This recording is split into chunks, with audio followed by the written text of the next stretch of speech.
이제 하나님의 말씀을 보시겠습니다. 오늘 은혜 받으실 하나님의 말씀은 사도행전 16장 25절에서 34절의 말씀입니다. 신약성경 216페이지 사도행전 16장 25절에서 34절의 말씀입니다. 저와 여러분 한 절씩 교독하시겠습니다. 한밤중에 바울과 실라가 기도하고 하나님을 찬송하며 죄수들이 듣더라. 이에 갑자기 큰 지진이 나서 옥터가 움직이고 문이 곧 다 열리며 모든 사람이 매인 것이 다 벗어진지라. 간수가 자다가 깨어 옥문들이 열린 것을 보고 죄수들이 도망한 줄 생각하고 칼을 빼어 자결을 하거늘 바울이 크게 소리질러 이르되 내 몸을 상하지 말라 우리가 다 여기 있노라 하니 간수가 등불을 달라고 하며 뛰어 들어가 무서워 떨며 바울과 실라 앞에 엎드리고 구원을 받으릴까 하거늘 이르되 주 예수를 믿으라 그리하면 너와 내 집이 구원을 받으리라 하고 주의 말씀을 그 사람과 그 집에 있는 모든 사람에게 전하더라. 그 밤 그 시각에 간수가 그들을 데려다가 그 맞은 자를 씻어주고 자기와 그 온 가족이 다 세례를 받은 후 그들을 데리고 자기 집에 올라가서 음식을 차려주고 그와 온 집안이 하나님을 믿음으로 크게 기뻐하니라. 아멘. 지난 월요일부터 아까 말씀드린 대로 전도폭발 임상훈련이 우리 교회에서 진행되고 있습니다. 47분께서 이렇게 훈련 받고 계시는데 참 쉽지 않은 자리일 수도 있습니다. 저도 전에 교회, 우리 교회 오기 전에 전에 교회에서 전도폭발 임상훈련을 보내셨는데 마침 남수 은혜교회로 보내셨어요. 그래서 저도 13년 전에 여기서 특성을 하고 3층에서 열심히 이렇게 외웠던 기억이 납니다. 근데 참 우리 선배님들이 무심한 것이 전도폭발 임상훈련 받으면 이렇게 암기 제시문을 주든지 뭘 하냐고 이렇게 알려주면 좋잖아요. 근데 아무것도 알려주지 않고 세미나 갔다 와 하더니 처음에 오더니 갑자기 백지를 주고 막 쓰라고 하는 거예요. 쓰고 그래서 결국은 어떻게 했냐면 우리 룸메이트들이 5명 있어요. 그때는 이제 다른 교회 수양원에서 있었는데 5명이 밤새면서 다른 신학교 한 5개, 5 신학교에서 서로 경쟁하면서 밤새면서 복음 제시문을 외운 기억이 납니다. 그때 그래서 전도폭발 사행시를 제가 졌습니다. 전도폭발 이렇게 운을 띄우겠어요? 전도폭발 훈련을 받으면서 도저히 암기문이 외워지지 않아서 머리가 폭발할 것 같지만 기도하면서 믿음으로 발걸음을 내디면 불행할증을 회복하고 은혜의 시간이 될 줄 믿습니다. 네. 그 시는 저한테 주는 마음이었어요. 너무나 힘들었어요. 그리고 선부님들이 야속했어요. 좀 알려주시지. 아니면 그 복음 제시문 그 뼈대 있지 않습니까? 그걸로만 줬으면 제가 외우고 왔으면 너무 쉬웠을 텐데 그때 5단계를 마치고 오신 분들이 너무나 부러웠어요. 그분들은 술술 다 외우시는데 우리 목회자들은 처음 이틀 만에 다 외우고 오늘 수요일이잖아요. 이제 또 바로 실습을 해야 되는 그런 상황 가운데 간절함밖에 없었어요. 그런데 신기한 것은 긴장할 때 역사가 일어난 것 같아요. 그 이틀 안에 하나님께서 뇌를 막 움직이게 하셔가지고 전문을 외우게 해주시고 또 그 복음 제시할 때 그렇게 은혜가 있었던 것 같아요. 저희 때는 석촌호수 가서 또 노방전을 했는데 참 그 좋은 날씨와 또 우리 멋있는 권사님께서 멀리 카메라로 이렇게 사진 찍어주셨더라고요. 그래서 그 작품 사진을 아직도 갖고 있는 것 같습니다. 그래서 저는 그 전에 교회로 돌아와서 이제 전도폭발을 맡게 돼가지고 참 많은 은혜를 누렸어요. 그래서 저는 이 자리를 빌어서 우리 전도폭발 우리 본부와 또 교사들과 또 우리 임원들께 감사의 말씀을 또 드립니다. 덕분에 제가 터닝 포인트가 됐던 것 같아요. 그때 이후로 다시 구령혈증을 회복하고 또 그 교회에 가서 전도폭발 이렇게 훈련을 맡으면서 참 이 복음을 전하는 게 이렇게 기쁘구나 하나님의 은혜를 누렸던 기억이 있습니다. 이와 같이 우리 훈련 받으시는 우리 47분의 교회와 또 각 가정에도 이런 은혜가 가득할 줄로 믿습니다. 오늘 본문의 배경은 빌립보입니다. 빌립보는 당시 로마 제국의 식민지였는데요. 이때 당시 은퇴한 군인들의 정착한 전략적인 도시이기도 했습니다. 바로 이곳에 바울이 간 것은요. 바울이 계획해서 간 것일까요? 아닙니다. 원래 바울은 어디로 가려고 했습니까? 아시아에 가서 복음을 전하려고 했습니다. 그런데 성경에 맞고 또 마게도냐 환상을 통해서 바울이 이제 유럽으로 이제 발걸음을 꺾게 됐다는 것이죠. 그래서 이제 처음에 이제 빌립보가 이제 바울이 복음을 이제 전한 그 유럽의 첫 관문인데요. 거기서 이제 루디아를 통해서 가정교회가 시작되고 또 하루는 바울과 실라가 기도하는 가운데 누구를 만났냐면 그 귀신 들린 여종을 만납니다. 근데 이제 귀신 들린 여종을 만나면 어떻게 해야 됩니까? 치유해야죠. 처음에는 이렇게 넘어가려고 했지만 치유합니다. 근데 문제가 뭐냐면 그 귀신 들린 여종이 무엇을 하는 여종이었습니까? 예, 그 점을 보는 그런 여종이었다는 것이죠. 근데 이제 귀신이 나가는 그 순간 점을 볼 수 있습니까? 없습니까? 이전에 다 보였어요.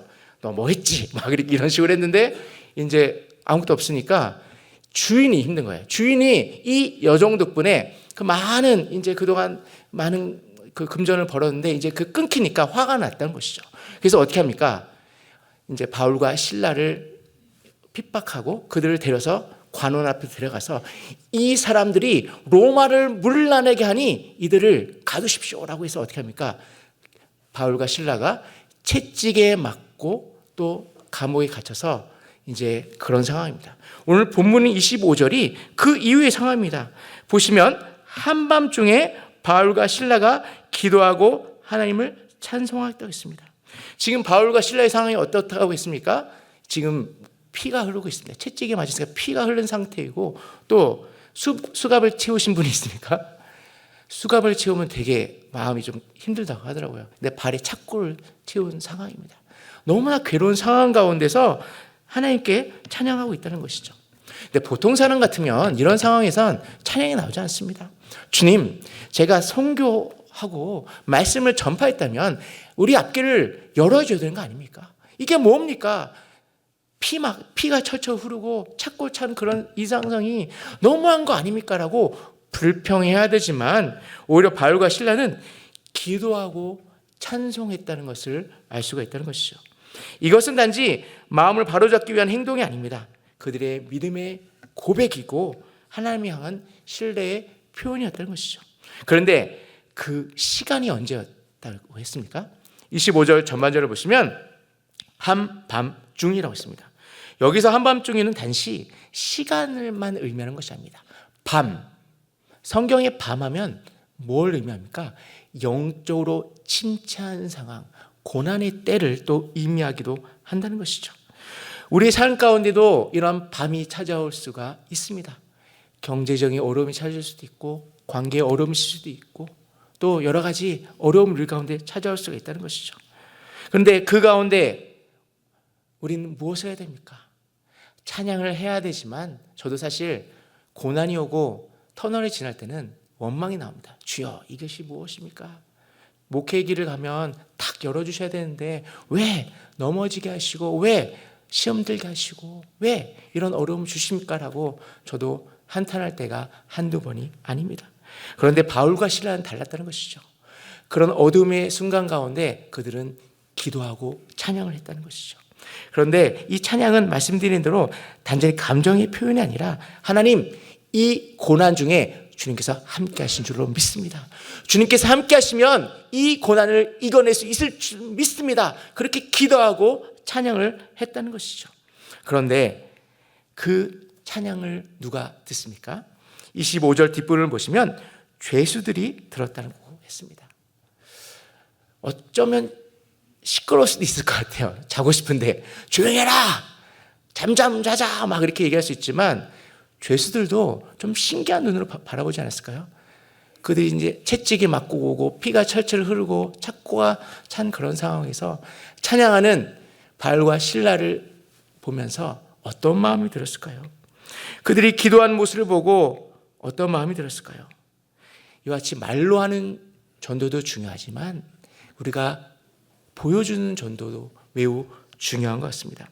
이번 전도 폭발 지도자 임상훈련을 통해 우리가 전도 폭발 전문을 외우고 또 실습을 하지만 그리고 6월 1일 날 새 생명 축제를 준비하면서 작정하고 이렇게 누군가를 초대하려 하지만 먼저 중요한 것이 무엇입니까? 복음에 합당한 삶의 태도이라는 것이죠. 여러분이 전도하려고 했는데 그분과 전에 싸웠다 생각해 보시죠. 어떤 식당에 갔는데 주인이 이리 와봐 이렇게 팔이 들어있다고 막 꼬장을 부렸는데 그분이 교회에 왔다고 생각해 보십시오. 마음이 어떨 것 같습니까? 그래서 저는 우리 아내와 우리 애들한테 우린 선교사다. 특별히 수서와 일원동 이 동네에 있을 때는 조심해라. 조심해라 라고 얘기합니다. 제가 이번 우리 교회 첫 부임하고 큰 사고를 저질 뻔했습니다. 어떤 사고냐면 운전할 때 저도 갑자기 헐크로 변하는데 제가 여기 삼성병에서 좌회전 하려는데 어떤 차 까만 차가 훅 들어왔어요. 빵 하려고 하는 순간 주원아 우리 성도일 수도 있다. 그래서 꾹 참았습니다. 그래서 빵 하고 싶은데 꾹 참았는데 그분이 미라클로 들어가시더라고요.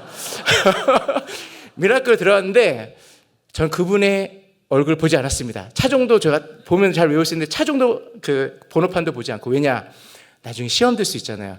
그때 그 이후로 저는 이 동네에서 빵 하지 않습니다. 깨어있을 필요가 있는 것 같아요. 진짜 운전할 때뿐만 아니라 식당뿐만 아니라 또 이 동네에 다닐 때는 표정도 어둡게 하면 안 돼요. 누군가 볼 수 있거든요.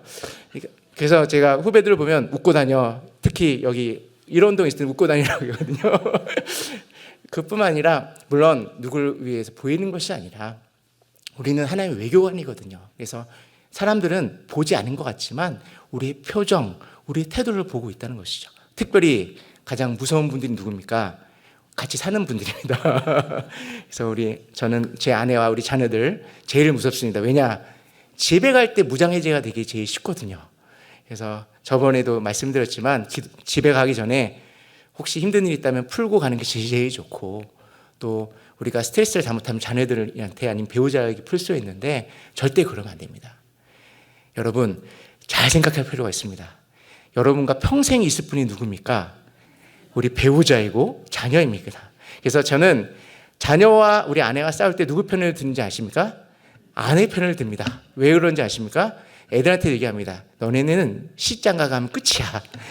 우리 아내는 평생 살 거기 때문에 우리 아내가 잘못해도 저는 아내 편입니다. 왜? 평생 살 거기 때문에.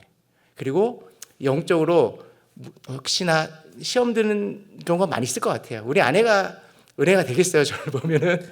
그런데 그래도 깨어서 기도하기 위해서 깨어서 기도하면서 또 아내의 사랑 품고 또 자녀들을 보면서 나는 영적인 제사장으로서 우리 자녀들에게 믿음의 본을 보여야겠지. 목회자인데 밖에서 막 홀리하다가 집에 와서 막 이렇게 가면을 벗고 지내면은 애들이 시험 들고 교회를 떠나는 경우가 많이 있거든요. 그래서 바깥과 집에서 똑같이 살기 위해서 저는 고군분투하고 있는데 그렇기 때문에 제 간은 너무나 이렇게 힘들어하는 것 같아요. 그래서 간에 피로가 얼마 전에 건강검진인데 간이 안 좋더라고요. 그래서 밖에서나 안에서나 똑같이 이렇게 행동을 하니까 쉽지 않은데 그래도 어쩌겠어요. 그렇게 살아야 되는 것이죠. 물론 그렇다고 해서 우리 아내와 자녀들이 저를 보면서 멋있다고 하진 않습니다. 시험 들기도 하고. 근데 얼마 전에 감사한 것은 우리 아들이 고등부에서 얘기할 때 아버지를 뭘 배우고 싶냐 했더니 성실성을 배우고 해서 와 고맙다 야 욕을 하지 않아서 고맙다. 그래서 왜냐하면 저는 지론이 빠지지 않는다. 뭘 등록하면 절대로 빠지면 안 돼요. 그리고 그걸 애들한테 보여줘요. 피곤할지라도 아플지라도 나는 교회 와서 죽는다. 너네는 학교를 지금 다니지 않게 홈스쿨에서 학교 다니지 않지만 뭘 하고 있으면 절대로 빠지면 안 된다. 그것이 지론이거든요. 그래서 다행히 성실성은 이렇게 넘겨준 것 같은데 더 나아가서 요즘은 숙제가 있어요. 영적인 유산을 줄 필요가 있겠더라고요. 우리 애들이 이제 중등부, 큰애가 이제 고등부, 중부 되니까 좀 흐려진 것 같아요. 초등부 때는 정말 얘네들이 자부심이 있었는데 이제는 고개를 들 수가 없을 때가 있는 것 같아요. 흐려지는 것 같아요. 그래서 아내와 저와 요즘 기도하는 것이 우리 자녀들의 영적인 성장, 회복을 위해 기도하겠습니다. 이와 같이 우리는 영적으로 깨어있을 필요가 있다는 것이죠. 왜냐? 누군가 우리를 바라보고 있기 때문에. 26절을 보시면 그런데 그 모든 것이 주님의 주권의 개입이 있다는 것이죠. 26절 제가 읽겠습니다. 이에 갑자기 큰 지진이 나서 옥토가 움직이고 문이 곧 다 열리며 모든 사람이 매인 것이 다 벗어졌다고 했습니다.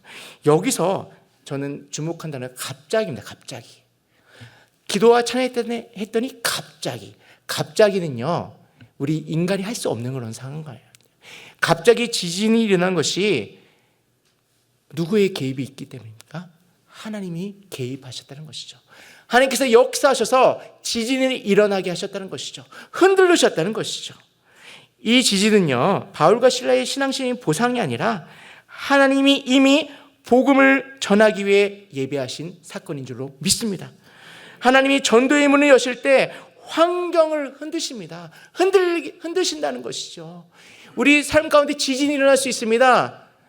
여러 가지 어려움의 지진이 일어날 수 있다는 것이죠. 가정 가운데 갑자기 불협화음이 생길 수도 있고 여러 가지 어려움이 있었다는 것이죠. 그런데 하나님께서 그 지진 같은 사건을 사용해 주실 줄로 믿습니다. 그런데 여기서 분별력이 필요하다는 것이죠. 이제 지진이 일어났어요. 감옥문이 다 열리고 창고가 풀렸잖아요. 그러면 보통 사람 같으면 이제 도망갈 수 있는 기회구나. 하나님이 감옥문을 열어주시고 이제 집에 가라는 사인으로 받을 수 있잖아요. 그런데 당시에요, 죄수들이 도망가면요, 간수는요 사형에 처하는 그런 법이 있었다는 것이죠.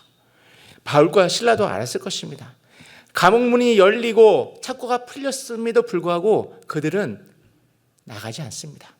이제 간수가 잠에서 팍 깨어나서 어떻게 자결하라고 하죠. 왜 자결을 합니까? 이제 죄인들이 죄수들이 다 도망간 줄 알고 이제 난 사형에 처할 수밖에 없구나라는 그런 마음이 들었다는 것이죠. 그런데 본문에서 보면 그냥 단순히 자결을 했구나가 아니라 원어를 보시면요, 간수가 자결하기 직전의 상황이에요. 이제 칼을 들이대고 직전의 상황이라는 것이죠. 만약에 바울과 실라가 1초라도 늦었으면요, 그 간수는 죽었을지도 몰라요. 그런데 이제 다급하게 바울과 실라가 큰 소리를 외치죠. 어떻게 외칩니까? 내 몸을 상하지 말라. 우리가 다 여기 있노라. 참 은혜스럽지 않습니까? 직전에 생명의 말씀을 전하는 것이죠. 네 몸을 상하지 말라. 우리가 다 여기 있다는 것이죠. 다 여기 있다는 뜻이 무엇입니까? 도망간 죄수가 있다는 것입니까? 없다는 것입니까? 없다는 것이에요. 다 여기 있다는 것이죠. 이와 같이 바울과 실라는요, 자신의 자유보다 한 영혼을 사랑하고 구원하려는 그 마음이 있었다는 것이죠. 이와 같이 복음은요, 단지 말로만 전해지는 것이 아니라 행동으로 보일 필요가 있다는 것이죠. 만약에 그 당시에 바울과 실라가 잘못 그 사인을 알고 다 도망가자 하고 다 도망갔다면 그 간수는 예수님을 믿을 수 있었겠습니까? 없겠습니까? 자결하고 지옥에 갈 수밖에 없었습니다. 그런데 그 사인 가운데, 그 지진의 사인 가운데 우리 바울과 실라는 영적으로 깨닫고 도망가지 않고 행동으로 복음을 전했다는 것이죠. 우리는 종종 전도를 할 때 말을 못해서 용기가 없어서 이렇게 말하기도 합니다. 그런데 전도는요, 기술이 아니라 태도인 것 같습니다. 아까 제가 말씀드렸잖아요. 우리가 깨어 있어야 된다는 것이죠. 우리가 앞으로 어떤 분을 만날지 몰랍니다. 우리가 노보왕 전도를 할 때 그 전도 대상자가 누구일지 모릅니다. 그리고 우리 교회에 오실 성도가 누구일지 우리는 모릅니다. 그러나 누구를 알고 계십니까? 하나님은 알고 계십니다. 그래서 여러분을 흔드는 그런 순간 가운데 영적으로 깨어 있을 필요가 있다는 것이죠. 여러분은 아무리 시험에 들지라도 이 사람이 장차 하나님이 구원할 소중한 영혼이라 생각하면 그 자리에서 아무리 시험들 있을지라도 품을 수 있는 힘을 주님께서 허락하여 주실 줄로 믿습니다. 그래서 오늘 본문의 그 지진은요, 그냥 자연재해일 뿐만 아니라 자연재해에 머무르는 것이 아니라 하나님께서 복음을 여는 문이 되는 줄로 믿습니다. 근데 그 복음의 문이 또 무엇입니까? 물론 좋은 일로 이렇게 복음의 문이 열리면 좋을 텐데 가장 힘들 때 복음의 문이 열린다는 것이죠. 저는 충격적인 어떤 권사님의 간증을 들은 적이 있어요. 그 권사님이 기도 제목이 무엇이냐면 자신의 남편의 사업이 망하게 하는 것이 기도였어요. 왜 그랬을까요? 사업이 너무 잘 되다 보니까 남편이 주님을 만날 시간이 없다는 것이죠. 그런데 참 신기한 것은 진짜로 사업이 망했어요. 망했더니 진짜 남편이 주님께 여러분 한번 망한 적 있습니까? 딱지 붙여준 적 있습니까? 진짜 그러고 싶습니다. 제 친구가, 중학교 친구가 한번 이렇게 아버님 사업하다가 이렇게 어려운 적, 처한 적이 있는데 빚쟁이들이 계속 찾아오고 막 회방하고 그랬는데요. 참 어려움이 있습니다. 그 남편분께서 참 어려움을 당했는데 권사님 말했었죠. 내가 기도했어. 망했다고 그러면 안 되잖아요. 근데 나중에 예수님 만나고 사업이 회복된 다음에 사실은 내가 위해서 기도했다고 했는데 저 같으면 어떻게 그럴 수 있어 화낼 수 있는데 남편이 그래도 고맙다고 하면서 그 권사님 안아줬다는 그런 말씀을 들은 적이 있습니다. 이와 같이 우리의 삶을 흔드는 그런 문제들, 아픔들, 그 당시는 괴로울 수 있지만 그것을 사용하셔서 하나님께서 복음의 문을 여실 줄로 믿습니다. 지난주부터 교구별로 근식하면서 새신명 축제를 이렇게 준비하고 있습니다. 또 작정자를 위해서 기도하고 있습니다. 그리고 지금 교회에서 전도폭발 임상훈련 받으면서 복음을 전할 준비를 하고 있습니다. 그러나 복음의 문을 여시는 분은 주님인 줄로 믿습니다. 우리의 힘으로 하면 어렵습니다. 내일 이제 복음 제시를 할 때 떨려요. 저도 되게 떨렸던 기억이 나요. 왜냐? 이틀 만에 외우니까 이게 완벽하지 않잖아요. 틀리면 어떡하지? 막 이게 떨렸었던 기억이 나는데요. 참 신기한 것은요. 하나님께서 역사하시니까 복음의 문이 열리고 우리 전도 대장들의 마음이 열려서 또 결신하는 그런 은혜가 있더라고요. 이와 같이 전도는 우리 힘이 아닙니다. 물론 우리가 훈련 받아야죠. 노력해야죠. 복음 제시문도 외워야 됩니다. 그런데 가장 중요한 것은 기도로 준비하는 겁니다. 기도로 준비할 때 하나님께서 전도의 문을 열어주실 줄로 믿습니다. 여기 다인노라는 그 바울의 음성을 듣고 간수는 깜짝 놀라서 어떻게 합니까? 등불을 달라고 해서 내려갔다는 것을 알 수 있어요. 그러니까 감옥이 칠흑 같은 어둠이라는 것을 알 수 있죠. 들어가서 어떻게 합니까? 바울과 실라를 밖으로 내어서 이제 어떻게 하면 구원을 받을 수 있을까라고 묻습니다. 참 신기하죠? 불과 얼마 전까지만 해도 자결하려고 했던 그 간수가 이제 하면은 어떻게 하면 구원을 받을 수 있는지 이렇게 묻고 있다는 것이죠. 이와 같이 우리가 영적으로 깨어있고 우리가 삶으로 복음을 보일 때 죽기 직전의 사람이 살아나서 구원의 길로 갈 줄로 믿습니다. 그래서 예수님도 요한복음 6장 44절에서 아버지께서 이끌지 아니하시면 아무도 내게 올 수 없다고 말씀하십니다. 간수는 바울과 실라의 설교를 먼저 들은 것이 아닙니다. 그들의 삶을 본 것입니다. 깊음간 그 고통 가운데서 찬양하고 기도하는 바울과 실라의 모습을 본 것입니다. 그리고 감옥문이 열리고 찾고 다 풀린 그런 상황 가운데도 도망가지 않고 자신을 위해서 남아있던 바울과 실라의 모습을 보면서 감동을 받았다는 것이죠. 그 질문에 31절에서 바울은 이렇게 대답합니다. 주 예수를 믿으라. 그리하면 너와 내 집이 구원을 받으리라. 바울은 먼저 주 예수를 믿으라고 선포합니다. 그렇습니다. 우리가 예수 그리스도를 믿을 때 참된 구원을 얻을 줄 믿습니다. 다른 어떤 것으로 우리가 구원을 받으려고 하지만 받을 수 없습니다. 오직 예수 그리스도를 믿음으로 말미암아 우리가 구원을 받을 수 있다는 것이죠. 예수님 믿으면 구원을 받는데 그러면 우리 자신만 구원받는 것이 아니라 너와 내 집이 구원을 받으리라고 말씀하고 있습니다. 그렇다고 해서 우리가 믿는다고 해서 우리 가족이 자동적으로 믿는 것이 아니에요. 우리 목회자의 자녀가 믿음이 좋아야 되는데 어쩌면 모 아니면 도인 것 같아요. 진짜 좋든지 아니면은 교회를 떠나든지. 우리가 믿는다고 해서 구원을 받는 것이 아니지만 우리 한 사람이 영적으로 바로 깨어있다면 그 영향력이 믿지 않은 가족들에 미쳐서 온 가족이 구원을 받게 될 줄로 믿습니다. 그래서 본문 32절을 보시면 그 집에 있는 모든 사람에게 말씀을 전했다고 했습니다. 이와 같이 전도는요 관계 속에서 이루어지고 또 이것도 하나님이 예비하신 가운데 있는 줄 믿습니다. 창세기 12장 3절을 보시면 하나님께서 아브라함에게 땅의 모든 족속이 너로 말미암아 복을 얻을 것이라고 약속합니다. 주님의 복이 아브라함 한 사람에게 임하는 것이 아니라 아브라함의 가족에게 임하고 더 나아가서 이방 사람에게 임한다는 것이죠. 그래서 사도 바울은 갈라디아서 3장 8절에 이렇게 얘기합니다. 3장 8절을 띄워주시겠어요? 3장 8절입니다. 함께 읽겠습니다. 시작. 또 하나님이 이방을 믿음으로 말미암아 의롭게 하실 것을 성경이 미리 알고 먼저 아브라함에게 복음을 전하되 모든 이방이 너로 말미암아 복을 받으리라 하였느니라. 아멘. 아브라함에게 약속했던 그 말씀이 또 이어져서 오늘 간수를 통해서 이어졌다는 것이죠. 간수는요, 믿음이 없었습니다. 이방인이었습니다.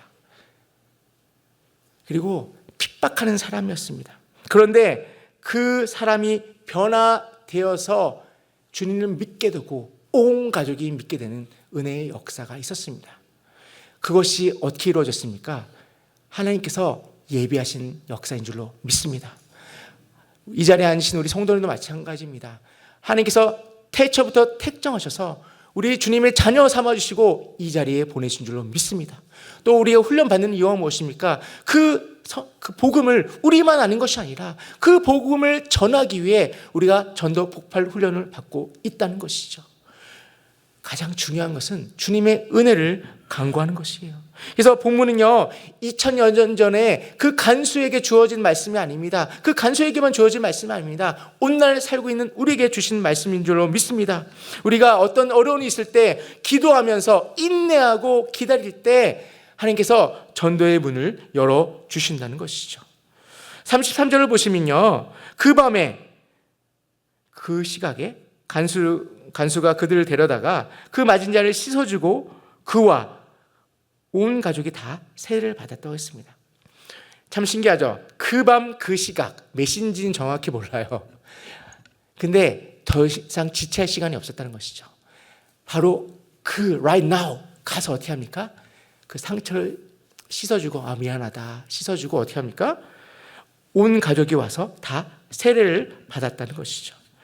이와 같이 주님의 타이밍은 다른 것 같아요. 우리는 미루고 싶은 마음이 들 수 있어요. 여러분의 가족, 믿지 않은 가족, 아니면 우리 이웃들에게 내일, 모레, 아니면 한 달 후. 근데 하나님께서는 지금 당장 바로 이 순간 right now 복음을 전하기를 원하신다는 것이죠. 그래서 저는 기대가 됩니다. 오늘, 내일, 모레 우리 47분께서 복음을 전하실 텐데 우리 귀한 그 복음을 전하실 때 그들의 마음의 문이 열리고 인격적으로 주님을 만나는 축제의 시간이 될 줄로 믿습니다. 이와 같이 간수는요, 바로 그 시간 바울과 실라를 치유하고 또 세례의 자리로 인도했다는 것이죠. 사랑하는 성도 여러분, 세례받는 것, 우리는 어떻게 보면 세례받는 것을 형식적인 행사로 볼 수 있습니다. 그런데 세례는 단순한 의식이 아니라 성경에서 세례는요, 공개적인 신앙 고백이고 하나님의 백성을 공동체로 편입되는 일이라는 것이죠. 오늘 본문 33절에 그와 온 가족이 다 세례를 받았다는 것이 무엇입니까? 간수뿐만 아니라 온 가족이 예수 그리스도를 영접하고 하나님의 자녀로 살겠다는 고백을 했다는 것이죠. 그 이후에 세례를 받았다는 것이죠. 이것을 보면요, 우리 가정의 복음화가 얼마나 중요한지 알 수 있다는 것이죠. 그 간수가 집에 가서 복음을 전하고 아마 얘기하지 않았을까요? 우리 감옥에 좀 이상한 사람들이 들어왔어. 얘네는 막 피 흘리면서 감옥인데 찬양을 하고 있어. 아마 밀밀 작업이 있지 않았을까요? 그런데 이제 바울과 실라를 데려온 후에 가족의 마음의 문이 열렸다는 것이죠.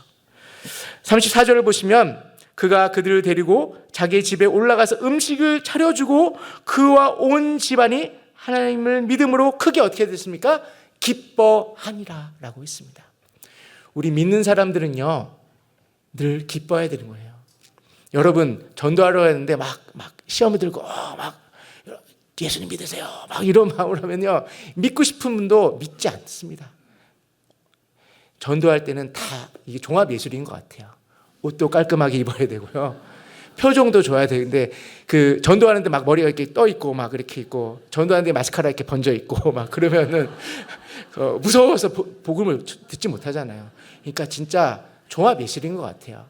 우리 몸가짐이 무엇입니까? 태도라는 것이죠. 태도가 중요하고 또한 무엇이 중요합니까? 표정이 중요합니다. 표정이 왜 중요하냐면 이 표정에 뭐가 드러나냐면 마음이 달립니다. 우리가 전도할 때 가끔씩 이렇게 인원수 채우려고 막 억지로 전도하면 드러나요. 가장 누가 잘하냐면 애기들이 잘하는 것 같아요. 우리 아가들은요, 자신을 좋아하는지 아니면 조금 덜 좋아하는지 기가 막히게 알아요. 근데 아가들만 그렇습니까? 아니에요. 여러분 아시지 않습니까? 여러분과 누가 만날 때 그분이 진심으로 여러분을 대하는지 아니면 건성으로 대하는지 보이잖아요. 그래서 전도할 때는 전심을 다할 필요가 있다는 것이죠. 바울과 실라가 전심을 다해 주님을 찬양하고 전심을 다해 감옥에 남아서 또 간수를 섬길 때 어떻습니까? 우리 간수의 마음의 문이 열리고 간수가 집에 가서 또 바울과 실라를 데려가서 복음의 문이 열리는 그런 은혜의 역사가 일어난다는 것이죠. 그래서요, 우리가 깨어있을 필요가 무엇이냐면 늘 5분 대기의 마음을 살 필요가 있다는 것 같아요. 5분 대기의 마음. 무슨 뜻이냐면 군대에는 5분 대기가 있습니다. 5분 대기가 뭐냐면 5분 만에 현장을 나갈 준비를 했다는 것이죠. 그래서 5분 대기 조가 되면 전투복을 그대로 입고 자고 전투화를 신고 잡니다. 왜냐? 상황이 터지면 바로 가야기 때문에. 그래서 우리가 5분 대기의 마음. 언제 어디서든지 어떤 상황 가운데서 하나님께서 사인 주시면 바로 복음을 전할 준비를 할 필요가 있다는 것이죠. 그런데 그 먼저 전제가 될 것이 우리의 태도라는 것이죠. 우리의 마음가짐, 우리가 그리스도의 향기를 드러내는 삶을 살 때 우리 가정이 변화되고 우리 직장, 우리의 속한 공동체가 변화될 줄로 믿습니다. 그래서 또 한 가지 중요한 것은 영적인 센스라는 것이죠. 하나님께서 사인을 주시는데 그럴 땐 사인이 안 되잖아요. 감옥에서 지진하고 그 문이 열려서 또 착고가 풀릴 때 도망가는 사인이 아니라 기다리고 간수가 올 때 복음을 전하는 사인이라는 것이죠. 그때 만약 도망가면은 그 사인을 받아들일 수가 없습니다. 그래서 영적으로 깨어 있을 필요가 있다는 것이죠. 날마다 영적으로 깨어 있으시고 5분 대기의 마음, 복음을 전할 준비를 하시고 하나님께 나아갈 때 여러분을 통하여서 가정과 직장과 우리 공동체가 변화되는 귀한 역사가 일어날 줄 믿습니다.